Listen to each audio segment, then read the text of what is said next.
This channel does not promote any violent, harmful, or illegal activities. All content provided by this channel is meant for an educational purpose only. Top quality और consistent performance के लिए सिर्फ silver pumps नाम याद रखना। আজ ঠিক বেলা 12টা নাগাদ তিলোত্তমার নামে কালীঘাটে পুজো দেবেন জুনিয়র ডাক্তাররা। আমাদের সঙ্গে আমাদের প্রতিনিধি সৌরভ আমাদের সঙ্গে রয়েছেন। সৌরভ, তুমি এই দীর্ঘ 6 মাস ধরে তুমি টানা এই লাগাতার কভারেজ করেছো, আরজি করের প্রত্যেকটা মুহূর্তের বিভিন্ন অ্যাঙ্গেল একদম ব্রেকিং নিউজ দিয়েছো আমাদেরকে। আর আজ সেই ধারাটা কেমন হতে চলেছে, আজকে আন্দোলনের এই ধারা কি হতে চলেছে এবং কালীঘাটে পুজো দেবেন জুনিয়র ডাক্তাররা, সব মিলিয়ে কি বুঝছো আপু?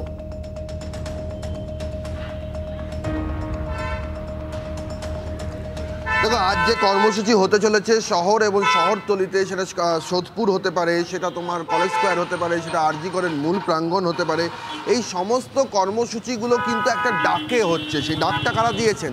সেই ডাক দিয়েছেন তিলোত্তমার বাবা মা।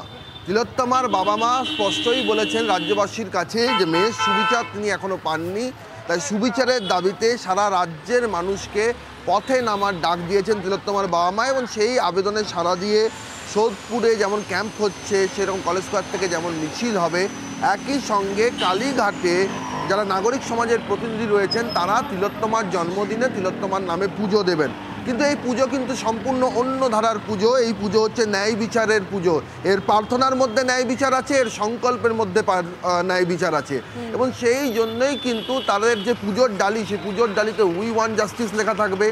তাদের যে শরীরের যে মাথার মধ্যে যে ফেটটি, সে ফেটটির মধ্যে উই ওয়ান্ট জাস্টিস লেখা থাকবে।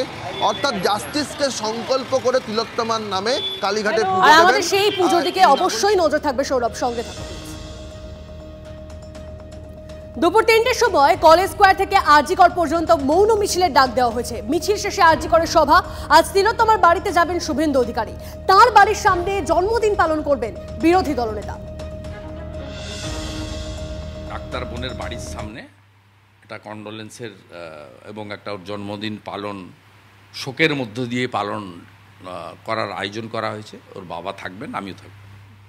আমরা বলি স্বতঃস্ফূর্তভাবে বলতেই পারে, স্বতঃস্ফূর্ত মানুষ তো নেমেছিলেন, এটা তো সত্যি।